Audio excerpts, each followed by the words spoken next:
Hello नमस्कार दोस्तों। मैं अमित गोस्वामी आप सभी का हमारे यूट्यूब चैनल पर स्वागत करता हूँ। रेलवे एनटीपीसी का जो आपका एग्ज़ाम चल रहा है अंडर ग्रेजुएट लेवल का, इसमें आपका जो परसेंटेज एक टॉपिक है 1 से 2% आपके एग्ज़ाम में पूछे जा रहे हैं और बहुत ही इजी सेम आपका क्वेश्चन आपको मिल जाएगा। डाटा या आपका जो संख्याएँ रहती है वो आपको चेंज मिल सकती है, वरना इसी तरह के प्रश्न आपके एग्ज़ाम में पूछे जा रहे हैं।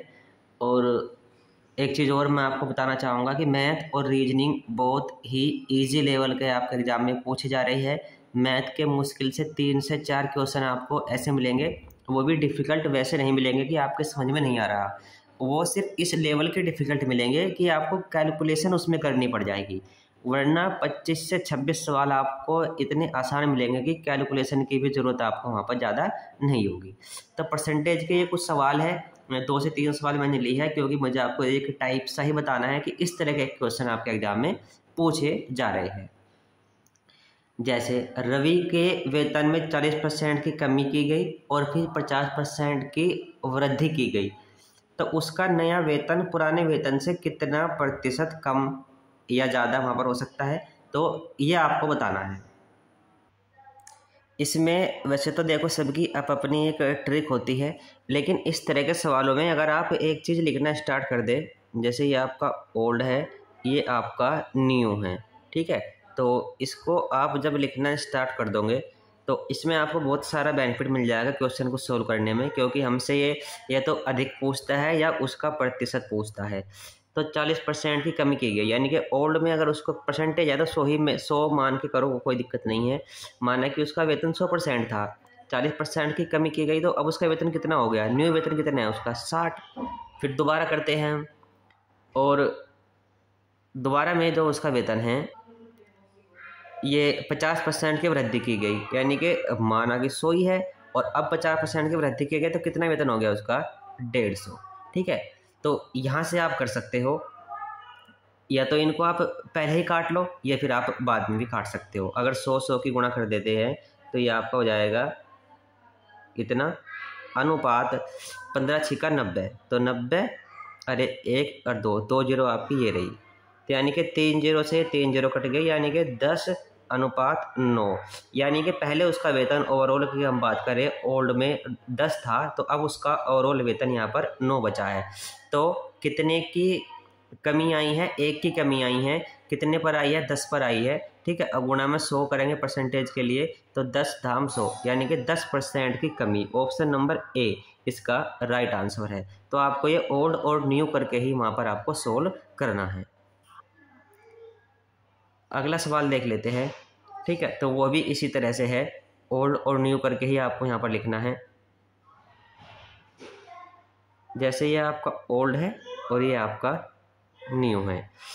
घनाभ का, इसमें आपको जो घनाभ है या वो घन भी दे देगा, इस तरह का आपको सवाल देगा। एरिया या आयतन जो भी पूछता है उसका फॉर्मूला आपके याद होना चाहिए। तो घनाभ का फॉर्मूला होता है लंबाई गुणा चौड़ाई गुणा ऊंचाई। अब लंबाई व चौड़ाई में 25%, तो इसमें अगर हम देखें 25% की वृद्धि दी गई है, तो 25% को क्या लिखेंगे, 25/100, यानी कि 25×4 और 25×25, यानी कि 4 में 1 की वृद्धि हुई है। यानी कि पहले अगर उसकी लंबाई की बात कर ले, फिर चौड़ाई की बात कर लेते हैं, फिर उसके हाइट की बात कर लेते हैं, और यहाँ हम कर लेते हैं ओवरऑल। ठीक है, पहले उसकी लंबाई अगर 4 थी तो इसमें वृद्धि दी है, आपने देखा होगा 25% की वृद्धि है, तो अब उसकी हाइट कितनी हो गई, 5। सेम वृद्धि उसकी चौड़ाई में भी है, यानी कि चौड़ाई भी अगर उसकी 4 मान के चलेंगे हम, तो उसकी अब जो नई उसकी चौड़ाई है वो कितनी हो जाएगी, 5। हाइट ही हमें निकालनी है कि कितना परिवर्तन करे कि आयतन समान रहेगा, यानी कि जितना उसका ओल्ड आयतन था उतना ही उसका न्यू आयतन था। माना कि उसका ओल्ड आयतन 5 था, तो न्यू आयतन भी 5 ही होगा। ये तो कह रहा है वो कि समान आयतन है, यानी कि पुराने में और नए में अनुपात 1:1 का होगा। यानी कि ओल्ड आयतन भी अगर 1 है तो न्यू आयतन भी हमारा 1 होगा। ठीक है, तो इसमें जो ये हमें गैप बढ़ते हैं ना, यहाँ पर एच के सामने जो गैप है ये ऐसे बढ़ते हैं, जैसे इसकी गुणा ऐसे करके ये हम यहाँ पे लिखते हैं।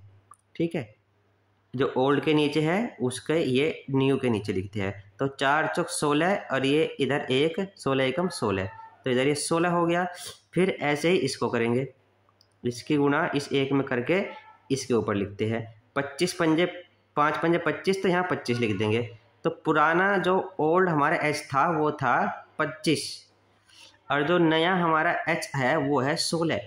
ठीक है, यानी कि उसकी ऊंचाई में कमी ही हुई है, इसलिए उसका आयतन समान रहा है, क्योंकि लंबाई और चौड़ाई में तो वृद्धि हुई है। तो कितने की कमी हुई है? तो 25 में से 16 गए, 9 की कमी हुई है। और कितने में कमी हुई है? ये हुई है हमारी 25 में। परसेंटेज के लिए गुणा 100 करेंगे, तो 25 चौका 100 और 4 नम 36, यानी कि 36% की कमी। ऑप्शन नंबर बी इसका राइट आंसर है। और इसका चलो एक सवाल और कर लेते हैं। एक आयत की लंबाई व चौड़ाई में क्रमशः 15% व -10% का परिवर्तन किया गया, तो आयत के क्षेत्रफल में प्रतिशत परिवर्तन इसमें हमें बताना है। तो इसको आप ऐसे भी कर सकते हैं। तो इसके लिए आप ये वाला फॉर्मूला भी यूज कर सकते हो, x + y प्लस या माइनस x इंटू वाई बटे में 100। बहुत जगह आपके फॉर्मूला यूज होता है, डिस्काउंट में और परसेंटेज में, और बहुत ही हेल्पफुल है। तो 15% की यहाँ पर ये प्लस में है तो बढ़ोतरी है, तो x की जगह लिख देंगे 15। y निगेटिव है तो यानी कि 10 निगेटिव कर देंगे। तो ये अगर इनकी गुणा करेंगे x और y की, तो 15 प्लस के है, 10 माइनस के है, तो माइनस ही आएगा। ठीक है, तो ऊपर x y की गुणा करते हैं, यानी कि 150 और बटे में रहता है 100। तो ये कितना हो जाएगा? 15 में से 10 जाएंगे 5, और यहाँ हो जाएगा ये 150 बटे 100, यानी कि 1.5, यानी कि इसका उत्तर आ जाएगा 3.5% का जो है फर्क आ जाएगा हमारा आयत के क्षेत्रफल में। तो इस तरह से प्रश्न आपको करने को मिल जाएंगे। ठीक है, बताने का मेरा उद्देश्य ये था कि ये प्रश्न आपके एग्जाम में आ रही है। जिस भी विधि, जिस भी ट्रिक से आपको ये आते हो, इनकी आप और अच्छे से प्रैक्टिस कर लीजिए, ताकि जितने जल्दी हो सके इनको आप वहाँ पर कर सकें। ठीक है, बाकी इस विधि से भी आप कर सकते हो, जो मैंने आपको बताई है काफ़ी अच्छी है अगर आपको आती है। नहीं तो जिस भी विधि से आपको ये आते हैं, ये प्रश्न की प्रैक्टिस करके जाइएगा, तो आपको 1 से 2 प्रश्न आपके एग्जाम में मिल जाएंगे। Thank you.